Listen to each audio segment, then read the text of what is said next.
What's up, everybody? Welcome to the BDJ Sports Talk Show. I am Buddy. I'm D-Train. And I'm Josh. And this is where we talk about what is going on in the world of sports. Even though we had quarantine and a coronavirus pandemic, the sports world is still popping and there's still a lot going on. How are you guys doing today? I'm pretty good, man. I was off from work today, so I just kind of chilled out, saw some of my buddies. Had a nice day. That's good. It's very good to hear. It's good to hear. There's been a lot going on in the world of sports, and especially in the NFL, especially my favorite football team, the New York Jets. What do you guys want to touch on first, though? Any sport? Tough. Part of me really wants to get into the burning topic in sports of the Astros and Dodgers game. So I know you're a big Jets fan, and the trade happened pretty much right after our show finished airing last week. So I don't know if you want to start with that. It's up to you guys. But I feel like we can start off with Joe Kelly, and then next thing we'll talk about the Jamal, because I feel like Joe Kelly is very big right now. Yeah. If everyone doesn't agree with it. So speaking to details, what happened? So baseball's pretty much going into like a full meltdown, the MLB. You have 17, last time I checked, 17 players and staff members of the Miami Marlins organization testing positive for the coronavirus. They don't even have enough players to field a team. It's wild on that front. And then the same day this comes out, the Yankees and Phillies game gets postponed. The Orioles and Marlins game obviously gets postponed. And in the first game between the Los Angeles Dodgers and Houston Astros since the groundbreaking, earth-shaking news of the 2017 Houston Astros cheating to win a World Series came out. So obviously in the offseason, this big, huge thing happened. It was all over the place. John Boy Media was one of the people that was almost like a whistleblower on it, as well as Mike Fryer and Danny Farquaad. Fires was on the 2017 team and later on went on record giving all the details of how the Astros cheated with the sign stealing. Danny Farquaad, who pretty much gave evidence of them cheating. And then John Boy Media, who's a YouTuber who just pieced everything together for the mainstream lame, pretty much. The guys like us and whoever's watching this. Right, yeah. So that happened. Dodgers players were very mad. Players all over the league were mad. Nick Markakis said that they deserved a beating.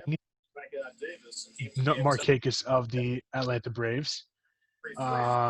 Cody Bellinger, former MVP of the league, said that they're a disgrace to baseball, that they stole a championship from the Dodgers, which that there's an argument there. Game 2 and Game 7 were both at Dodger Stadium, so there's a bit of an argument that they didn't steal it. We'll be here all day and night arguing both sides, but objectively true that Altuve stole an MVP from Judge. I'm wearing my Judge jersey. And so all this happens, and then pretty much the biggest game of the year happened last night.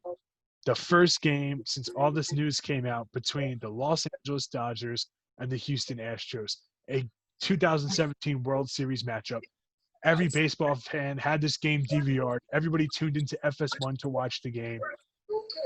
And expectedly, the Hollywood versus Houston rivalry showed a very interesting event with known wild pitcher, head case, cancer to the sport, cult hero, whatever you want to call him, Joe Kelly of the Los Angeles Dodgers, threw at Alex Bregman, threw at Yuli Gurriel, threw at Carlos Correa. It was a whole big thing. It was wild. Correa eventually struck out in the at-bat in the bottom of the sixth to end the inning. Kelly struck him out. They exchanged pleasantries on live television, vulgar pleasantries on live television. And it was a whole big thing. And it's been rocking the sports world, especially the baseball world, on top of everything that we already mentioned. And it's just crazy. I mean, it's so hard for me to kind of break down the timeline of events in a concise manner because there is so much going on. So Kelly comes into the game, and once again, he's a very polarizing player. Reminds me a lot of like Jonathan Papelbon. You either love him or you just hate him. Yeah. You know, I'm a Yankees fan, so I remember when Joe Kelly was involved with the whole Tyler Austin thing, and Yankee fans thought Joe Kelly should be, you know, burned at the stake for throwing at Tyler Austin and getting into that fight. Red Sox fans are making Joe Kelly Fight Club T-shirts and selling them, and he became a cult hero. And I guess this is his reputation now. He's the vigilante of baseball, as he took up the mantle in Los Angeles too. And now Dodger fans and baseball fans alike are praising him. I hated him when he's on the Red Sox, but hey, who am I to lie? I picked him up, put him on my fantasy team right after it happened. He got suspended for 8 games. We'll get into that afterwards. Do I like him? Not really. Do I respect him? Absolutely. I just think, you know, I think obviously the Astros were not punished as strictly as people were expecting them to be, or in my opinion, as strict as they should have been. So Right. I think people felt that, well, the people that are going to have to punish them for real are going to be other players, and Joe Kelly raised his hand and said, I'll do it. So his Red Sox in 2017 lost in the divisional series to the 2017 Astros. And then also Astros fans are saying, well, he cheated with the Red Sox in 2018, and I get it. Whole thing is wild. But the big at-bat is the Correa at-bat. And before that, he threw at Bregman, and it was on a 3-0 count. On a 3-0 count, he threw behind the head of Bregman. And on the replay, you pretty much see Alex Bregman look like a ghost, like he saw a ghost. And he went to first base and was clearly shaken up. Gurriel was the next at bat, and he was thrown very inside, and he was a little shaken up. And then Correa, who, along with Josh Reddick, have almost been seen as like the real, like the Darth Vader and Emperor Palpatine of this organization, as both of them just don't seem to care that they cheated. So that being said, Kelly throws way inside, really high at Correa, gives him a bit of a death stare, and then proceeds to strike him out, and then curses him out. And then Correa curses him out and starts insulting him and telling him, well, why don't you throw me a fastball and I'll hit a home run off of it or whatever. And then Kelly starts making mocking faces. And this was all done on live television. After the Bregman at-bat, Dusty Baker told Joe Kelly to get back onto the effing mound. All this, once again, because there's no fans, you can hear on live television, which is hilarious. I'm so mad. I turned off the game in the 5th inning to play my PlayStation, and I missed the 6th inning. A big mistake. I mean, as much as I like playing my Dragon Ball Z game from 2007, and I kind of regret it now. But, man, it was wild. It was wild. So there you go for you fans. If you can follow it. I know I wasn't really making too much sense. I didn't realize I should have drew a chart. But because it is pretty confusing when you start having to, you know, connect the dots of, well, this guy was on this team and that guy did that and this guy did this. It's insane. It's wild. I personally, before I bring it up to you two, I think the 8-game suspension for Joe Kelly, way too much. That is, if you really look at it, that's about a 22-game suspension in a regular 162-game season. I think that's too strict. I understand throwing it up or behind somebody's head at 96 mile an hour is a is a no-no, and that's unprofessional. I understand all that, but I also don't understand how he's getting punished more than anybody who actually cheated. I don't think that's fair. And I think that if the league, Rob Manfred, had punished them harsher, I don't think he probably would have thrown at them, in my opinion. I understand he has a history of being a head case. I get all that. But if he did, he might have only thrown at, say, one player, maybe not three. And he didn't hit anybody. I understand there was intent there. Definitely intent with Bregman. Yuli Gurriel, he just didn't. It's Gurriel. I mean, you're not really throwing at somebody who's a household name there. Gurriel seemed to be one of the more apologetic players in the offseason, unless, of course, I missed something. Throwing at Correa, once again, I think it's unprofessional. But if you're going to throw at anybody, yeah, I would make it the guy who seems to not care at all that he got caught cheating. I'm fine with it. But yeah, it's wild. I don't think he deserved it to get suspended for 8 games. I would have done like 5 tops. Just because, I mean, let's call it how it is. The league didn't punish the players, and this is what was going to happen. They knew this was going to happen, and that's why before the season started, a memo was sent out to every team and every player that if you're going to go after the Astros, you're going to get strict penalties placed on you, which I understand, but at the same time, too, that's pretty much admitting that you screwed up. And I feel like if they didn't admit that they screwed up by doing that, it may not have happened. It probably would have, but we don't know for sure. And I just think that, the way you put out a fire isn't by using gasoline. So I'll leave it up to you guys. Josh, I know you're a big Astros fan. I know you're itching to weigh in. You know that I've been hating on the Astros every single week of this show and every single week when we were at the radio station at college. And at this point, I think it's just expected. So let me hear your opinion. I'm going to go to mute because I went on for a long, long time, and I'll let you go. I see it, Josh, because I know how big you were. Yeah, I mean, every time we always brought up the Astros, you're right there defending, like D-Train said. So, yeah, what do you think about all this?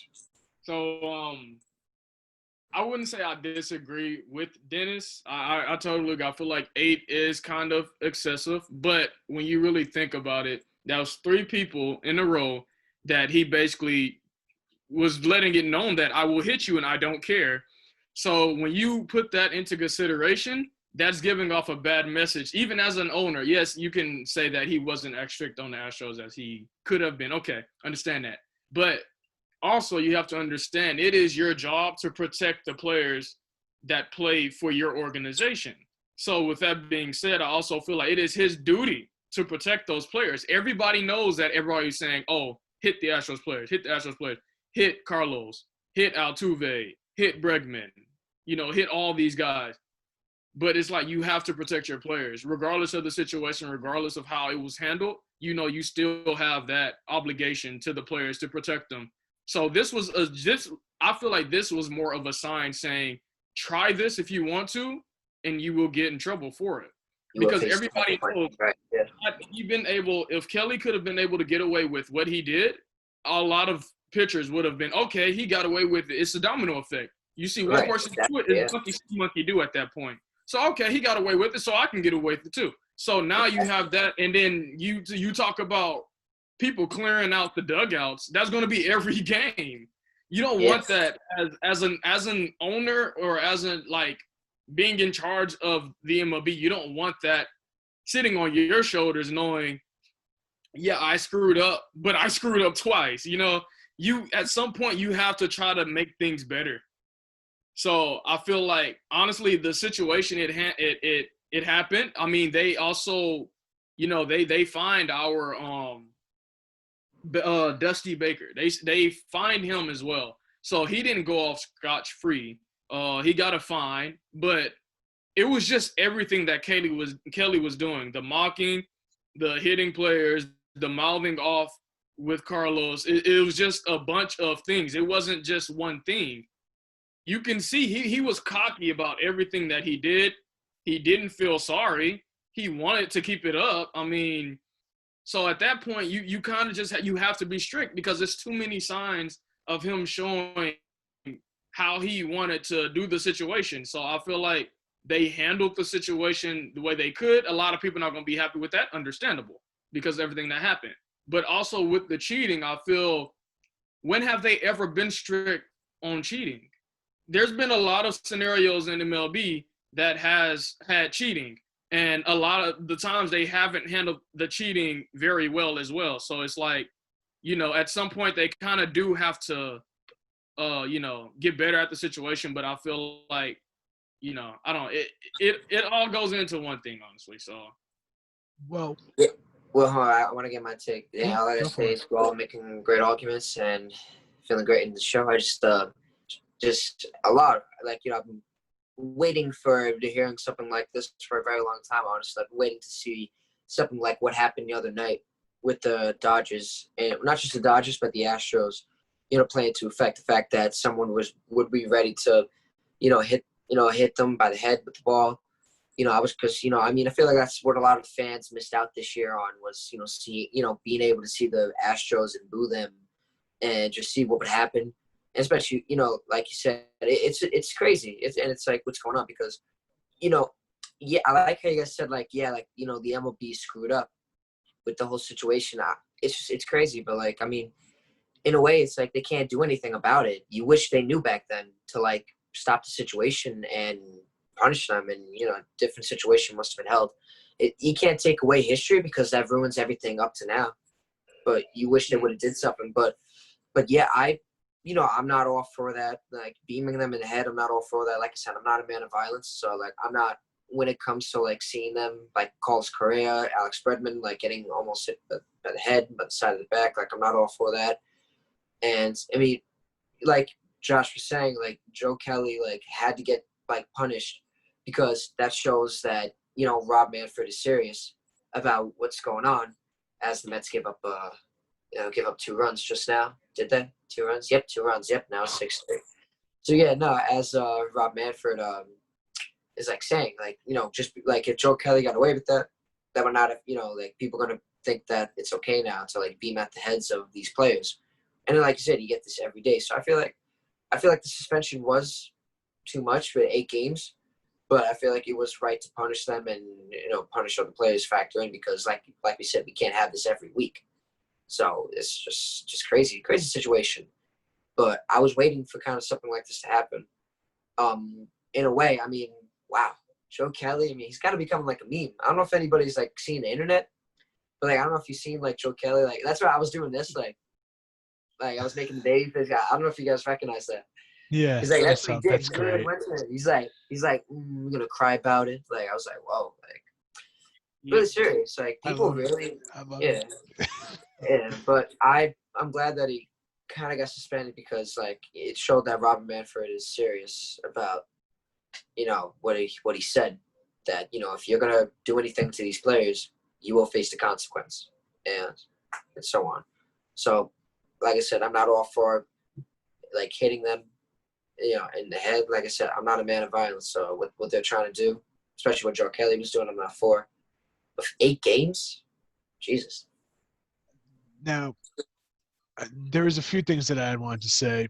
Josh, when you were talking about punishing players, the big thing that people pointed to was in 1908, as diehard baseball fans know, one of the biggest scandal up until the Houston Astros, or up until the steroid scandal happened, and that is the Black Sox scandal, where they banned players from baseball, scratched their name out of the record books, banned from baseball, even guys that weren't even involved, like Shoeless Joe Jackson, were banned from baseball for throwing the World Series because the Chicago Mafia was paying off the Chicago White Sox, hence the Chicago Black Sox, as in terms of blacklisting or blackballing happened. So a lot of people were comparing it to that. I think that was a different time period I think back then, everything that everybody did, there was no middle ground. Everything was extreme one way or the other. I think now people are a little more grounded. But my big thing that took away from it was not only was Joe Kelly suspended for more games than I felt he should have been, I think Correa should have been suspended as well. Right, And the reason why is, think of hockey or think of other sports. Always, if you instigated, you get in trouble too. Hockey, you get 2 for instigating, 2 minutes for instigating. You know, in basketball, 2 guys get into a shoving match, both of them are out of the game. In baseball, typically, the guy who threw the ball and the guy who charged him out of the game. You know, He didn't really charge at him though. He kind of just looked at him and was just yeah, walking. but he was saying stuff as he was walking away. He didn't really help himself out. You know, Bregman went right to first base. Was a little shook up, but he just went right to first base. Gurriel didn't say anything. And I thought even Dusty Baker, I understand you want to stick up for your players, and he was fined. Yeah. And I get where he was coming from, but even I felt like, you know, you can't say, well, 2 wrongs don't make a right, and then do a 3rd wrong. So I felt that Correa should have been suspended for a few games too, just to keep it fair. Because then it's looking like, you know, you're pretty much letting the Astros do whatever they want, and the players are getting no repercussions. Because they go from having one manager that got them a championship to having one of the best managers that was a free agent in Dusty Baker, that's come so close so many times. Obviously, 2003, I think it was, with the Chicago Cubs and the whole Steve Bartman incident. Yeah. And he's come close with the Nationals, with Bryce Harper, Steven Strasburg, Max Scherzer a couple of years ago. In 2015, they got real close. 2016. 2016, they got real close. So, you know, you bring in a good manager. You get rid of a general manager who was also involved in another incident involving a reporter, or some scout was involved with an incident reporter. So you're pretty much taking out the garbage from the front office in the first place. And they're getting one of the top managers on the market. It's who's losing here? They're still wearing their rings. So I feel like, you know, I feel like from a lot of players, I feel like not only are they not getting punished, but it's almost like they're being rewarded for it. And I think that's the big issue people have. And I felt that's why Correa should have been suspended. So Major League Baseball says, look, we get it. And let's do right by the majority of players and say, you know, you can't throw at the Astros and the Astros can't instigate. Because I felt like there's a line between instigating and there's a line between, you know, standing up for yourself. And I understand that Joe Kelly instigated first, but Carlos Correa could have handled it the same way as everybody else. And I think if Carlos Correa wasn't so vocal about not caring that they cheated in the offseason, something tells me it wouldn't have been that way. I don't think it would have happened that way. I don't think Correa would have gone back at the way he did. And I really don't think that Joe Kelly would have needled him as much as he did. I think it was the fact that Correa and Josh Reddick were the 2 most unapologetic players on the roster that really fueled the fire. Obviously, Reddick isn't involved with this incident, but you get what I'm saying. And correct me if I'm wrong, but I thought the Astros players left the dugout first. Well, I mean, yeah, they did clear the dugout first, but that's, I mean, when your guys are getting thrown the ball to, I mean, you would like the thing about sports is you get so close to these guys. They're your brothers, you know, and you want to protect them at all times. So if you see your brothers getting attacked, you know, obviously you're going to want to jump in. So I don't really see an issue with that. They didn't do anything. They ran on the field though. I mean, and I ain't gonna lie, when I was in high school, at my high school, when we seen players routing up one of our brothers, we went on the field too. So we did that. Yeah. So and we didn't get penalized. We just got on the field. They told to get back on your side. So I understand what you're saying in the situation. Yeah. But I mean, of course, you're getting a 96 mile per hour ball straight to the dome. I mean, hey, I will jump up too and be like, whoa. And there was once an incident when I played baseball in high school. This was like, I think my freshman and sophomore year. And, well, in high school baseball, everybody hits the pitcher and everything. So our pitcher slid in home and scored. And the catcher threw the ball, hit him in the eye, and he popped the blood vessel. And we all ran on the field. That's just the thing. You want to protect your guys all the time. So I feel like I don't see anything wrong with that scenario because in the heat of the moment, you're going to do things. It's sports. You're going to do things. So I understand, like maybe they could have gave him a suspension or something. But it's like when you're getting attacked, regardless of what you said, when you're getting attacked during a game, that's completely different. I can say a whole bunch of things prior to the season, but in that moment, you know exactly what you were doing. Joe Kelly was on a mission to scare the batters. That was his thing. We all know Carlos is a very vocal player. He's had many times where he said things during interviews and all that. We all know how vocal Carlos is. Carlos is not going to care. He's going to come right back at you. Carlos is not scared. Jose Altuve, he's kind of the cool, like calm, no, I don't want any issues guy. Carlos is you do something to Carlos is going to come back to you.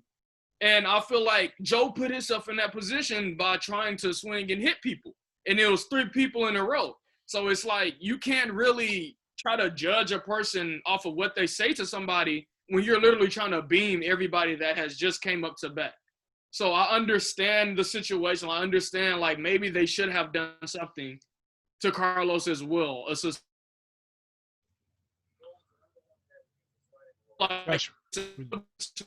Yeah, I think he cut out a little bit. Person with. You already know what you're going to try to do in the mound. I'm sorry. On the plate, I mean. So in that situation, I feel like. Can you repeat what you said? You cut out for a second. Yeah, you were cutting out a little bit. Yeah, you were getting on some good points, bro. So I was just saying that basically that Joe put himself in a situation where he knew exactly what he was going to do when every player stepped on that stepped on the plate, the batter's box. Right. So my thing is with Carlos, after seeing 2 of your teammates, your brothers, basically almost get hit. And then he comes and he throws the ball to your head. Carlos is about 6'6", 6'5".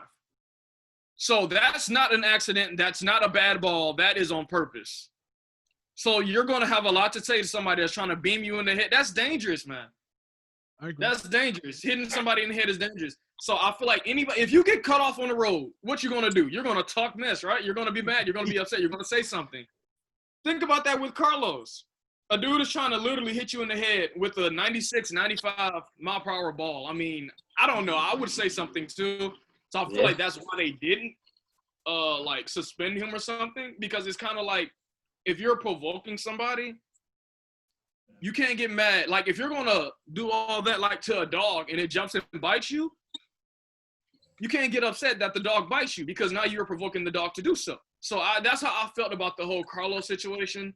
But I'm surprised that they did. Well, I'm not gonna say I'm surprised, but it was good to see that they did do something to Dusty, just to show like, hey, I don't care what the situation is.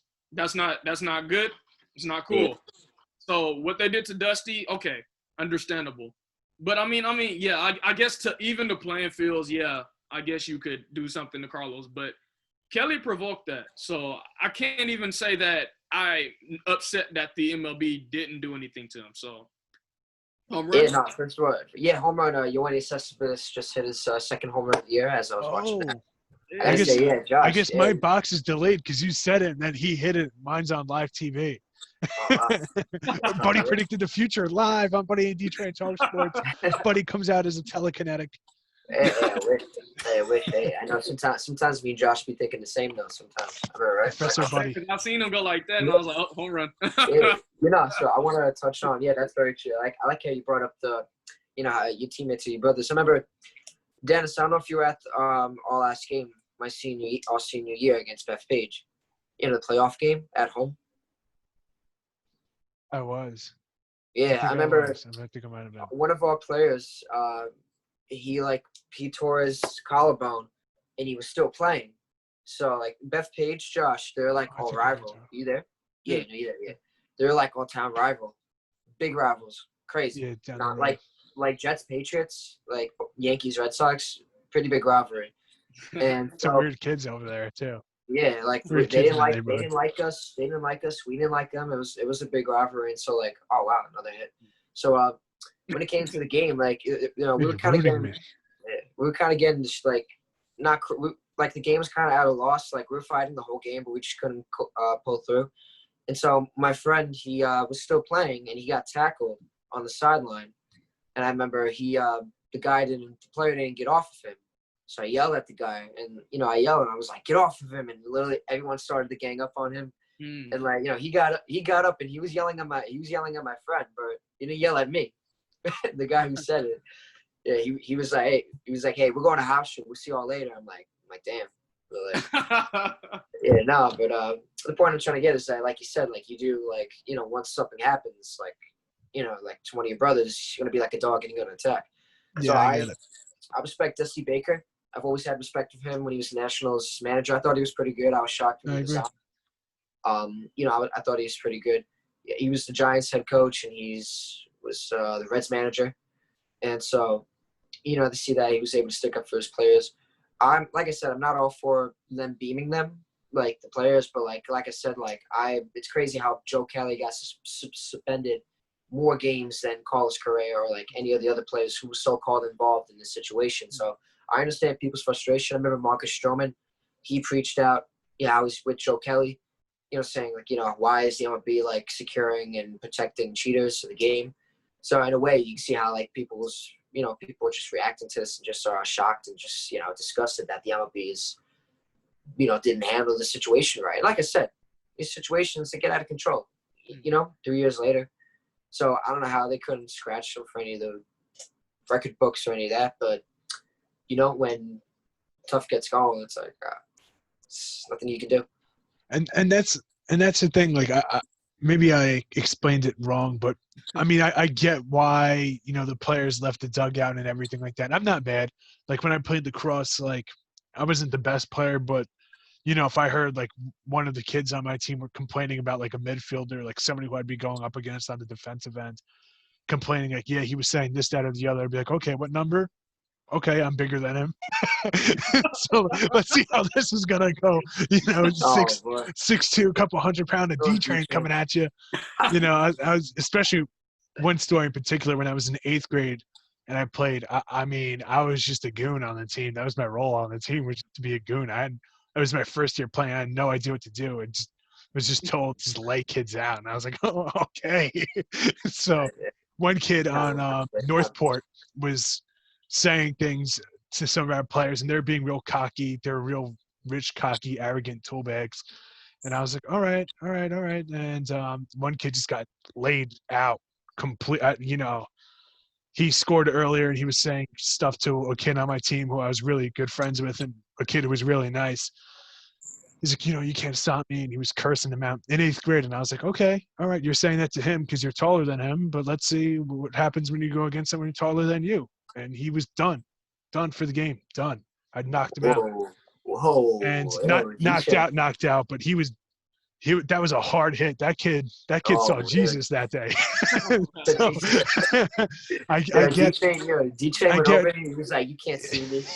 Yeah, that kid. That kid was looking under his bed for old D-Train for a couple of weeks. But so he was. So I get it. But it's. I also feel that to put all the blame on Joe Kelly is a little too much. But I also think we covered everything on the Joe Kelly situation. As expected, I went with the Astros die route. Josh went go Astros go, and Buddy did the logical thing. So I respect it, and you're right down the middle. You're objective. You had no kind of biases. I like it. Yeah, I mean, I don't. I think, I mean, I'm the opposite. Win, lose, or draw, I want blood. I think Jonathan Papelbon should be in the league. I think Derek Dietrich should be in the league. I think Yasiel Puig should be in the league. I don't think Joe Kelly should have been suspended. I love it, man. I think it brings people to the game when you see tool bags playing. I love it. But but just don't get mad when the tool bag gets another person that doesn't care, like Carlos, to say something. So yeah. Yeah, but I'm also bitter that we lost in 2017. Carlos, you have my support. Go do what you got to do. If you got to hit him with a flying squirrel monkey kick, go do it, man. I'm all behind it. Joe break his wrist. No. Can you imagine Joe Kelly's watching our show and goes, "This is for you, teacher." On live television, this is for you. I don't know if you guys have ever seen The Omen, when the lady jumps off the building. This is for you, Damien. No. No, I don't want to think of that. No.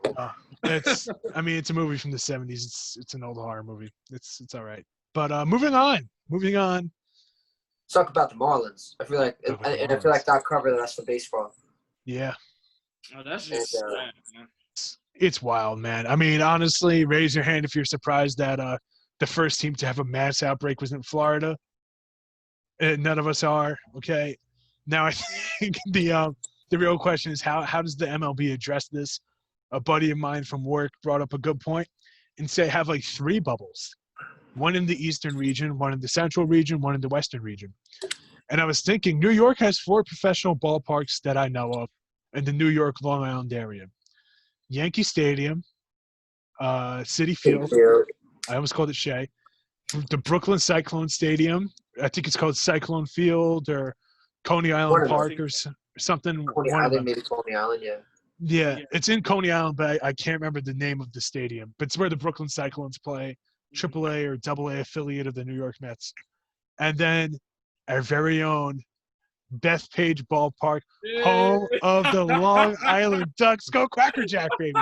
And if I had one of those little duck whistles, I'd be going off on the headset right now. Shout out to my dude, Cracker Jack, God tier mascot. We love you. Long Island loves you. Go Cracker Jack, go. And then in the central region, I think we could do Chicago, right? You get the White Sox and you get Wrigley Field. I think Cellular Park for the White Sox, unless of course they changed their name. And I think for a while Singular Field too. And then Wrigley Field, obviously. Or you could even do Ohio, Cincinnati, and what is it, Citizens Bank Park? One of those, yeah. Citizens Bank. For the Reds, I think it's Citizens Bank Park, or that might be the Phillies. I don't remember. No, I think where the Reds play, and then the Red Sox is Fenway. Yeah, I was thinking. I thought I might have gotten Phillies and Reds confused. But and then obviously the Indians play at Progressive Field. I mean, who knows? And then I don't know why they don't do this already. In the Western region, you already have Rickey Henderson Field, formerly Oakland Coliseum, of the home of the A's, the Los Angeles Angels. I don't know the name of their ballpark. I think it might just be Angels Park or Angels Field or something. Dodger Stadium, home of the Dodgers. AT&T Park, home of the Giants. And then I'm missing Petco Park, home of the Padres. So you got 5 teams, I think. 5 teams. I mean, and there's only 10 teams in the region. So, I mean, I think 5 stadiums are fine. California seems to have everything under control enough that it would make sense. Or, I mean, I don't know what the state of Texas, but I know for a while they're kind of all over the place with COVID. So maybe that's not a good idea. But you still have, Arlington where the Rangers play, their new stadium. And you have obviously Minute Maid Park. Minute Maid Park. Yeah, and you have Minute Maid Park. Was that a real cough? No, I just really wanted to say that they're representing Minute Maid Park. Okay. They got their field literally structured just like Minute Maid Park. I just want everybody to know that. So anybody that's out in the Dallas area that watches the show, y'all. I missed that random hill behind the fence at where the Rangers used to play in Arlington. That random hill was like the coolest thing to me. You see like that one guy that would catch every single home run, the same dude every time, always the white cargo shorts and the white hat, would just run on the hill and catch every home run. Love it. But yeah, I mean, I don't know why they didn't do that from the get-go. And I know players are going to say, well, our families don't want to leave the bubble or whatever.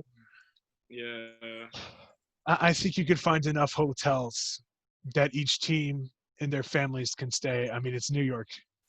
I mean, even so, like, none of the players in Texas have been like there hasn't been any like positive tests. So I mean, I guess it's under control enough for the teams. I guess I don't know how they're like structuring it and stuff, but I mean, I feel like the really ones that's only getting hit hard is like the Marlins, and I mean they're in Miami, which is one of the worst places to be. Yeah, that's like the hotbed for it right now.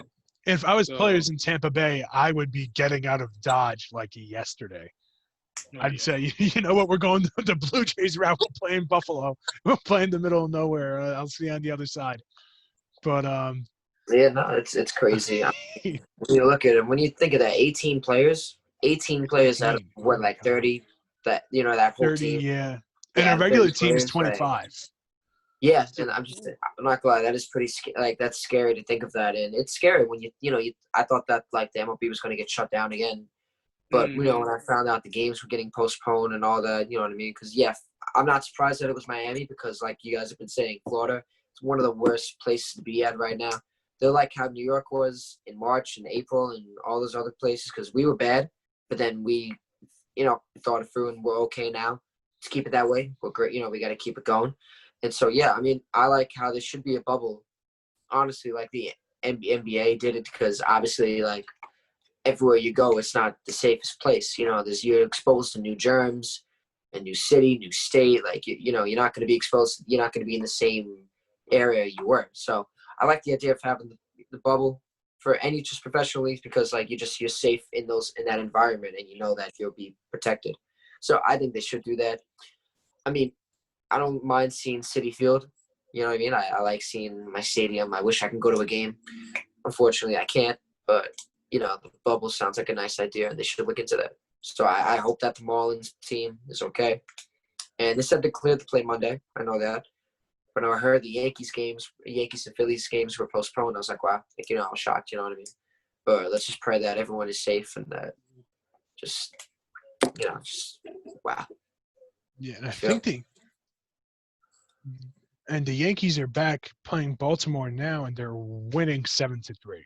So it's good to see that the in case people don't know, because it flew under the radar, the MLB restructured the schedule for the Eastern region teams.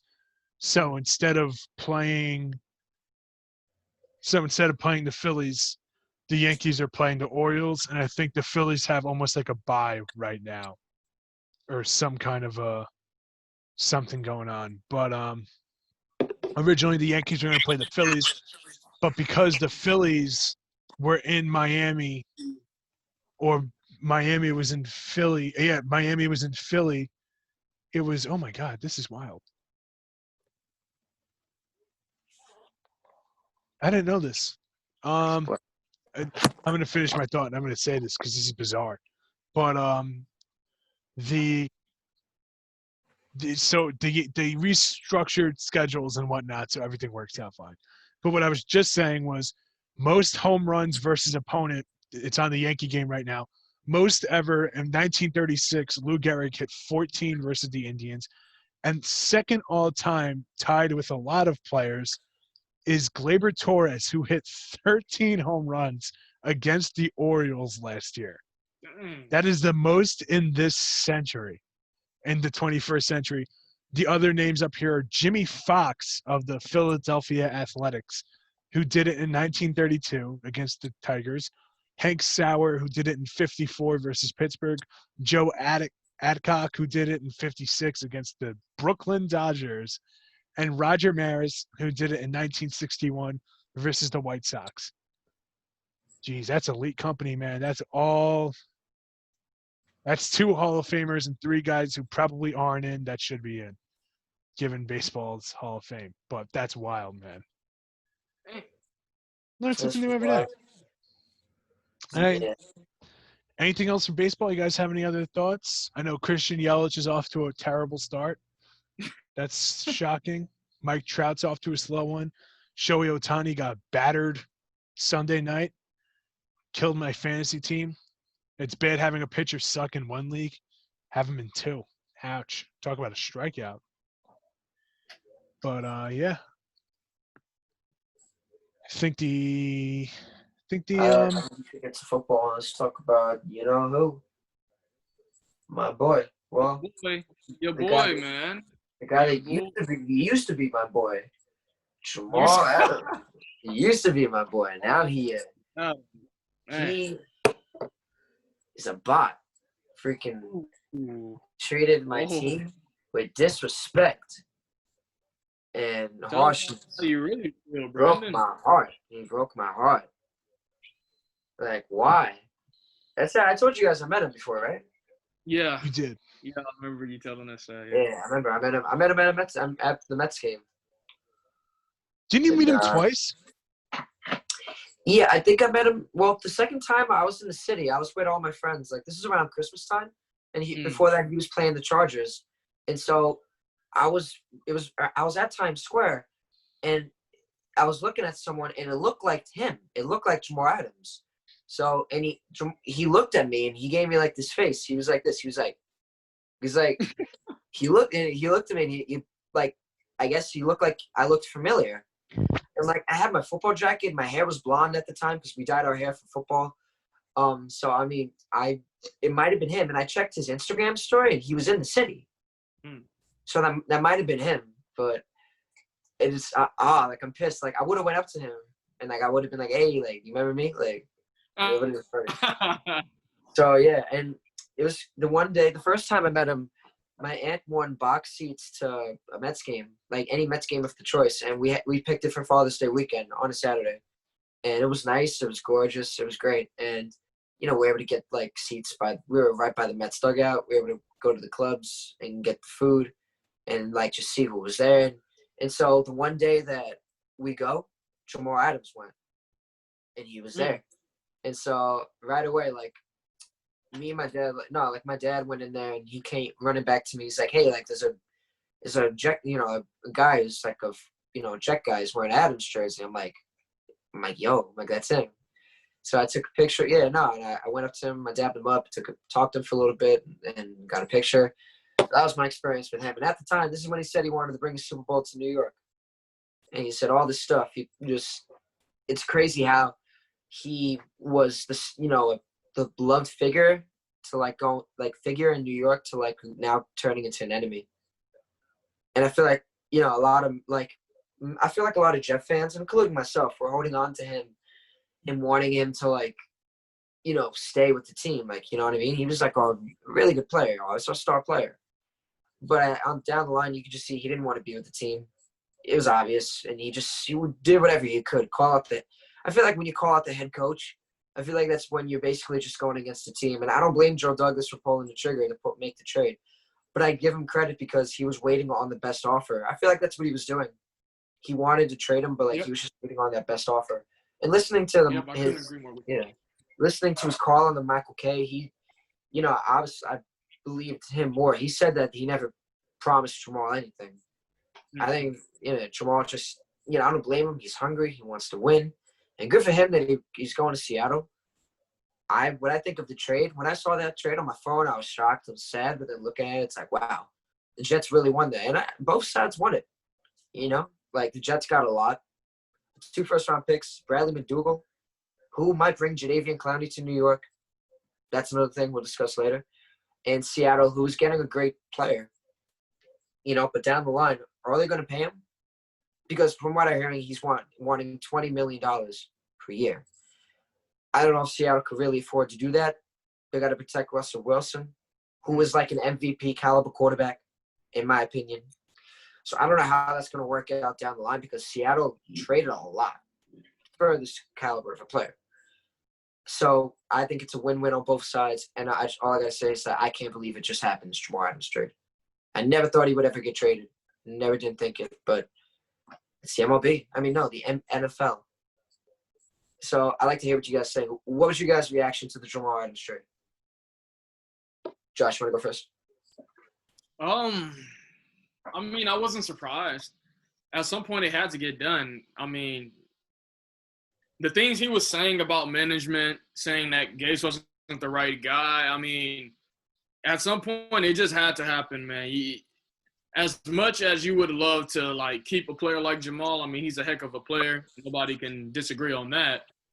But when it comes out to being, like, a toxic environment, you can't have that. I mean, he's the leader of your defense, you know, and if the leader – well, was the leader of your defense.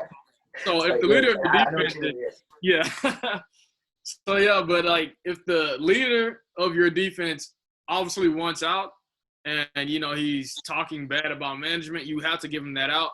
Now, I agree with you on that they were waiting on the right situation to happen. Yeah, the right offer. So, yeah, I mean, I believe it was a win. You get 2 first-round picks. You know, they get a great safety and, you know, Jamal. So, I mean, I feel like both teams won, really. Now, the thing will be, what are they going to pay him? Because, as you said, you know, you got to protect Russ. You know, that's your franchise guy right there. You know, MVP. I mean, won Super Bowls for y'all. You know, you got to protect them. So, that'll be interesting. That defense looks nasty. The Seattle defense. But like you said, like, I mean, Tyler Lockett's great. DK Metcalf, like, all these guys are good. They're going to want to get paid again.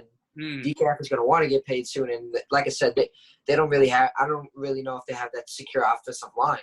So I would have liked to see what they can do. But, you know, down the line, it's just crazy how everything happened. I don't even think really – I never saw anything on social media of any Jets saying, like, goodbye to Jamal Adams. Like, thank you for being, like, you know, the leader. You know what I mean? It's just crazy. And when Bradley McDougald was traded to the team, everyone was welcoming him. Like, welcome to the team. We're excited. Like, let's ball up. And I'll never forget when I saw this. I want to bring this up. So, when Bradley McDougald, he tweeted out that he was on FaceTime with Jadeveon Clowney, and Clowney says he wants the Jets to get him. If that can happen, like, I don't know how I'm going to react, but I would love to see it, Jadeveon Clowney in a Jet uniform. That could happen. It could happen. I would love – Joe Douglas needs to pull the trigger on that. With Jadeveon in Houston. I would love to see that happen. But I think it's still a win-win on both sides. I'm glad the Jets got the draft capital. I love when your team has more than one first rounder. So hopefully they can get Sam or number 1 with that pick or use it on something else. So I like to see I trust Joe Douglas. I'm glad he's the man running for the job. And the last thing I want to bring up, because I also want to move on from other stuff. But actually, no, I want to get what D-Train thinks, too. I also want to get what you think, too. Yeah, no, I can't leave you out. I'm sorry. Honestly. Hold on. I want to bring up that, like, once, like you said, like, you can't have that toxic environment. I feel like once he was talking bad about Gase, I feel like that's automatically, it was like, he had to go. Because you don't talk bad about your head coach. And my friend brought up that, like, you know, there's something going on. But, like, you know, that he would call out Gase. But honestly, I feel like he was just doing it to, like, get out of there. He did what he can just to get out of there. And Gase even said it. He's like, the times that Adams didn't hear me speak was probably when he wasn't playing against Baltimore and against Cincinnati. He was in the training room. So, D-Train, I just want to collect your thoughts. What do you think about this? It's really straightforward for me. Look, I'm a New Yorker. I am a typical New Yorker. I'm a Giants fan, but I really like to see when both the Jets and the Giants do well.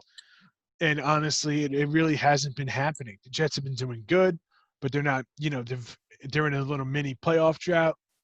And, you know, I know a lot of fans thought that Adams was going to be kind of like that meal ticket to get them there and break that mini playoff drought that they're in. And it just didn't happen. I think that him bad-mouthing Adam Gase is kind of it's kind of a weird thing, because I kind of look at it the same way I think Buddy implied, which is that you don't, correct me if I'm wrong, you don't think that he really had a terrible relationship with Adam Gase. You think that he just said it just to get out of there? Is that what you meant? Or yeah, like, I think he meant it really just because he wanted it was clear and day, like, he didn't really want to be on the team. He really, I don't think he really had any faith in the team. And so, I mean, I think in the situation, like, you see how the team is going to come together and they're going to show Jamal that we can win without you. Like, we can do this. Like, you look at the Nationals. people didn't really think they were going to win the World Series last year. Did you guys think they were going to do it when they lost Bryce Harper? Exactly. So anything could happen. It takes. So I mean, they didn't need Bryce. Oh man, damn, Brandon Nimmo. But yeah, but like, you know what I mean? So like, it takes a whole group together. It's not a team effort. You saw what the Nationals did. They were just a great hitting team. They didn't need that one superstar to get there. Everybody needs to be a superstar together. And so what I mean is that, like, you don't just call out your coach like that. Like, you know what I mean? Like, I don't think Joe Douglas just tolerated that. He just, like I said, he was waiting on the right opportunity. Luckily it came. Didn't Adam Gase clear that up as well, though? I believe he said he didn't have a problem with Jamal, right? He said I think he said he didn't have a problem with Jamal, but I know he said that he would. The thing that Jamal said is that, like, Gase didn't really clear anything up, and that he will let other coaches do that.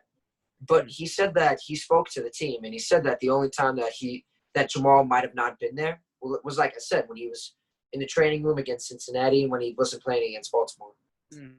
Yeah, so what I was going to say was I think that's what I think I agree with you. I think that he didn't really – it's not that he had a terrible relationship with Adam Gase. I think he just said it's the easiest way to get out of there with the least amount of burned bridges. Because anytime you criticize a very recent management hire, usually that's usually they're going to get rid of you because management's not going to want to admit that they got it wrong. Do you get what I'm saying?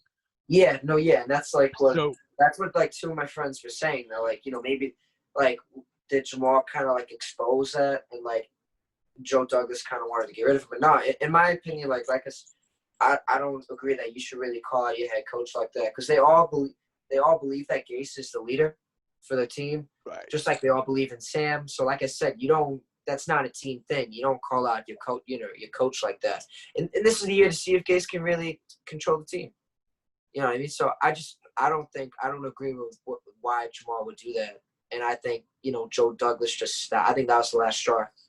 So, like, you know what I mean? Because Jamal wouldn't just be quiet, and he just kept talking, and he was creating such a toxic environment that the Jets had to trade him. Yeah. All right. Yeah, no, I agree. That's kind of like what I was getting at, was that I think by him saying it and saying publicly, implying that management got a relatively new hire wrong, I think that's just the easiest way, because once you say that, you're on your way out. Yeah, that's and I think that's what happens. We haven't seen any other players co-sign the fact that Gase is a problem, and I don't think players are really saying, we will miss you, Jamal, or whatever, because I don't think they want management to feel that, well, wait a minute, do these guys agree that Gase is bad? So I think that it's a very awkward situation for players, but I think it's one that's going to blow over. And I'm glad that they got their first round picks, and I'm glad. I like Russell Wilson a lot. I like Pete Carroll a lot. I want to see them do well. So I'm glad they got a top tier safety. I want to see Russell Wilson get another ring. He's a New York Yankee. I use that very loosely, but he's a New York Yankee, and I respect it. And you know what? Let's move on. I'm really glad for both teams. I'm glad to see that the Jets get something that they can work with, and I also am glad to see Jamal Adams, that's his name, move on.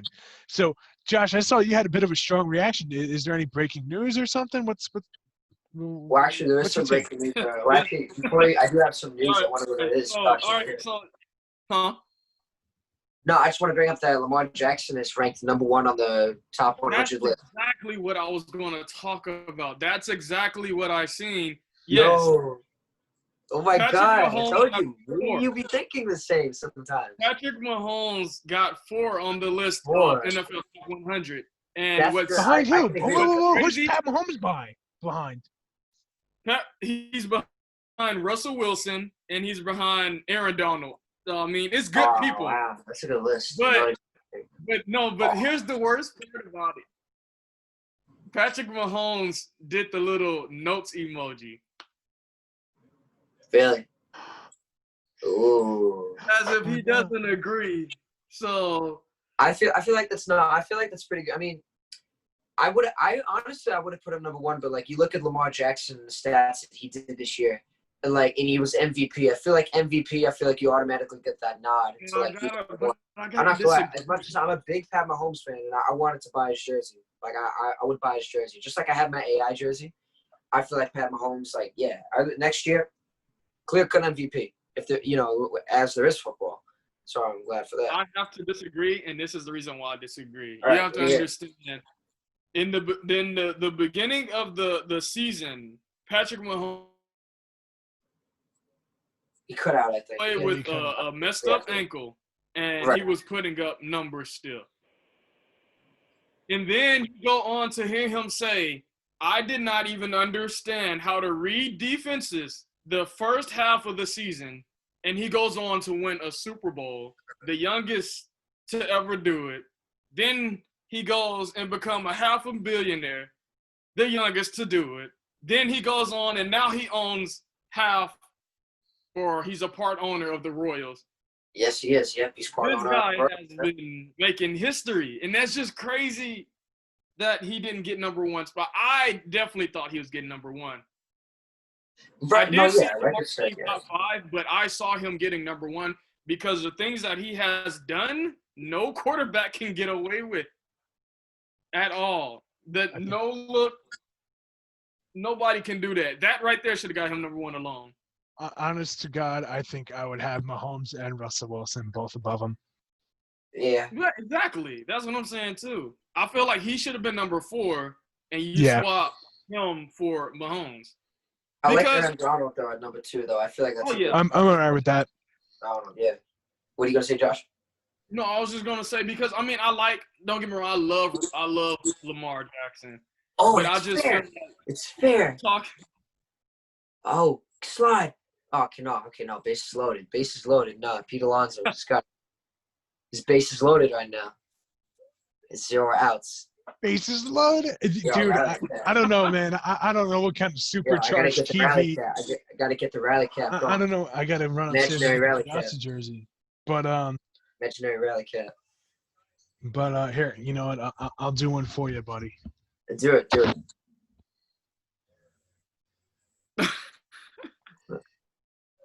Taking it back to PYBL, Yugi boy. Yeah. But yeah, so like I just feel like oh wow.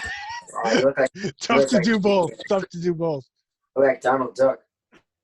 The rally cap. But yeah, like I don't know. I just feel like Patrick Mahomes is all around quarterback, and I feel like Lamar Jackson's not quite there yet. So that's why I feel like he didn't. But I can see your point because he was the Madden cover. And MVP. Well, I'm just saying because he was MVP, not just because of the Madden. But like, no, what I was saying because he's the cover and he's MVP. That's why. But I don't know. Mahomes is just an altogether quarterback. I mean, I don't know. So I guess that's kind of. Wasn't he number one last year, Mahomes? Mahomes. Was he number one last year? Probably had to. He was MVP last year, and he was insane last year. That's something to look up later. But yeah, no, that's like honestly I feel like it was tough this year with the top 100 because I don't know how you could have said you could have made both arguments are great and you gotta make a good point for that. But while we're still talking about the ratings, actually. What? Keenan Allen was upset about his. He got upset and he said that he's better than Tyreek Hill, Marquise Goodwin, and Mike Evans. And Mike Evans, Mike Evans came back at him. Yep. He did. He's like, don't be on the same level with me. And I'm like, whoa. Interesting storylines developing in the NFL, it seems. I like it. I like Mike Evans. I've always liked Mike Evans for a long time. I think he's a premium top receiver, top 5, maybe top 10. Definitely top 10. Keenan Allen, I feel like, the first part of his career, he was injured a lot, but down the line, he's kind of gotten better. He's a great route runner. I would always take Mike Evans though. Mike Evans and Chris Godwin, those are the top. That's like the top duo you would want. And Tom Brady's lucky right now, and I feel bad. Like you look at Tom Brady right now, and the fact that every Patriot defensive player is opting out. Most of them, you look at Tom Brady. He probably could have made the best decision going to Tampa Bay. Well, I mean, he's in Florida. Half his team is probably going to get freaking COVID-19 or the bubonic plague. Yeah, but we'll see if that, we'll see if that works out. We'll see if Tampa Bay was the right decision. But like, I'm just saying on paper, damn, man, the Buccaneers got to get on their sailboat and get out of Dodge. Oh, goodness. They got to go back to the Caribbean. The Pirates got to go back to the Caribbean. There's actually a lot of players that have been opting out in the NFL, honestly. I was kind of surprised to see it at first, and then I realized objectively the NFL has kind of handled this whole COVID thing poorly. Pretty bad. Yeah. That's not are they calling that a strike? Yeah, no, that's a strikeout. It's a pretty gnarly pitch, not going to lie. When I first saw it, I thought it was a ball by 1.5 miles, but boy, was I wrong. That's a gnarly pitch, man. Guys, guess what? What? Alex Smith has been cleared for football. Oh yeah, he has been cleared. Didn't he got put on the PUP list though, right? Yeah. Yep, he got put back on the PUP list. And Rivera has already said that don't count Alex out of the quarterback position. I'm all for an Alex Smith comeback. This dude is the most unlucky quarterback I've ever heard of or seen. I am all for it, dude. Oh yeah. Yep. Me too. I really want to see him. Dude, think about it. He comes back and he starts and gets comeback player of the year. I could see that. I'm all for it. I'm all for it. That would probably be the best comeback player of the year, honestly. Better than freaking I hate dogs Michael Vick winning it when he was with the Eagles. That Oh, disgraced really? football. He won that? Yeah, no. That's fucking. I mean, I can't believe that. Yeah, I still can't believe that, man. Yeah, that's nice to see. Yeah! Okay, no, we still get a run. But we still get a run. All right, we still got a run. 6-5. All right, 6-5. Nah. Oh, bases loaded, 6-5. I like it. What else is there to talk about? Let's try to wrap up the show in 5 minutes. This is Joey Bosa. Joey Bosa got paid. Yeah. Yo, Josh, you say it. My bad, yo. I'm all for it. Yep. So he got that extension, $102 million guaranteed. That actually makes him the highest paid defensive player. So I think he deserves it. He's a heck of a player. So Great pass rusher. Yep. Him and his brother. Him and his brother is just elite, man. That's crazy. Yeah. Well, you know who's up right now? Simba. Yo, he is set for this. Oh my God, if he walks it off right now. He hit that dinger earlier in our show. Yeah. Oh, if he hits it right now. Let's see it. Hold on. I don't know how to react. Let's get a reaction. And BDJ goes silent. You hear nothing but the crowd. See, I'm gonna turn on my TV. Oh, okay. Oh, that was a good curve. That was a good curveball. It looked like a curveball. But a walk here would tie the game. I love the extra inning rule in baseball. I don't know how you guys feel about it. It's World Baseball Classic Olympic style. I like it. I mean, when I saw the Mets get lose in extra innings because of that, I was kind of ticked off. I like it. It's fun. It's good 2-0. 2-0. It's great. This reminds me of the 1986 World Series, Game 6. I don't know if you saw the graphic earlier. I forget the gentleman's name, but the manager of that Red Sox team passed away today. Yeah. Oh, really? Yeah, I saw that. Yeah. I saw that. Yeah. Crazy. I'm sorry, I forget his name, but you will be missed. Yeah, I saw that. Contributed a lot to the game. Rest in peace, indeed. 2-0 to Cespedes.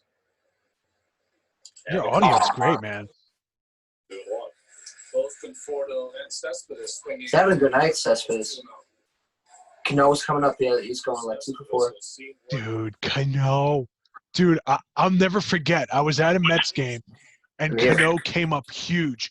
And the whole game, I was like, you Met fans. I was with a bunch of Met fans. I was like, you Met fans are too hard on him. Cano's still one of the best hitters. Like, he sucks. And then he hits a home run. And everybody in the whole stadium is going crazy for Cano. I'm like, you guys are booing him when he got up to the plate. Now everybody's just his number one fan.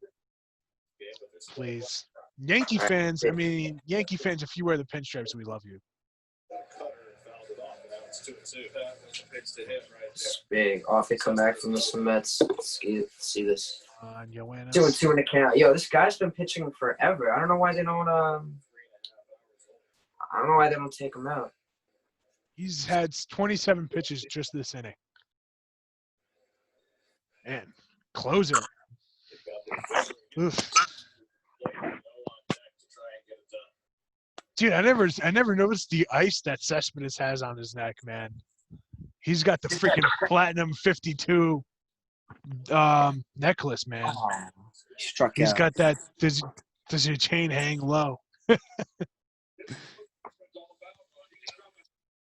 Well, and in steps Robinson Cano. Robinson Cano can win the game right now. And then after that, I kind of got to head out. I feel like we covered a lot this show, though. Yeah, I mean, quickly in basketball, it's starting tomorrow. Lou Williams is under a quarantine for breaking quarantine and going to a gentleman's club. And for food. Yeah, for food in air quotes.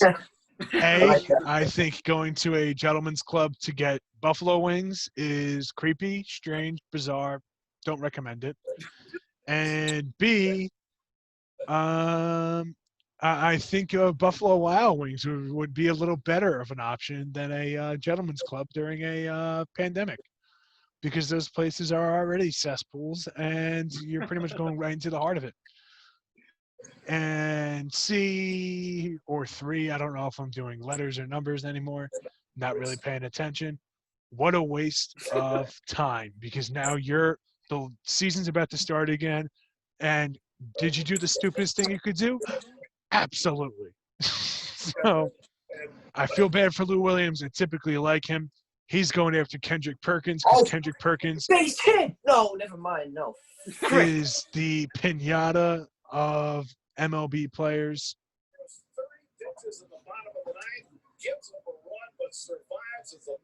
Wow. What a wild ending to a game, man.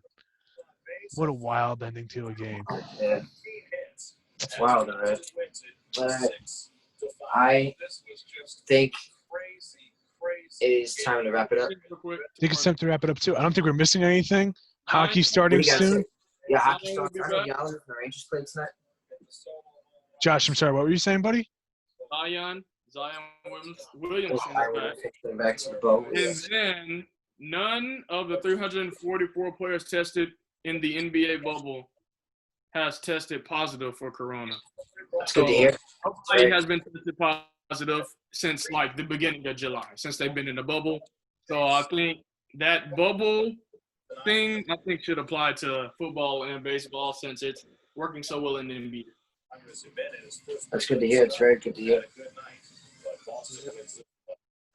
Can't believe the Mets lost. What a wild game. My dude Lugo let me down in my fantasy league. Did he really? You know those death lineups I made? Yeah. That I was bragging about last week? Yeah, both of them are not panning out right now. I'm getting crushed in both leagues. Sorry about that, D-Train. Yeah. And I guess we're wrapping it up here now, right? Yep. Okay. Well, this was honestly, I feel like a great show, and I'm glad I was able to have this night with you guys. All right. I agree, buddy. Yes. And for Buddy and D-Train Talk Sports with Josh, I am D-Train. I am Buddy. And I am Josh. It is a pleasure being with you two as always, and it is a pleasure having all you guys watch us. Please don't forget to like, comment, and subscribe if you've lasted this long. You're our number one fan, and God bless, man. All right. So peace. Everyone have a great night, and yeah. Stay safe, everybody. Stay safe. All right.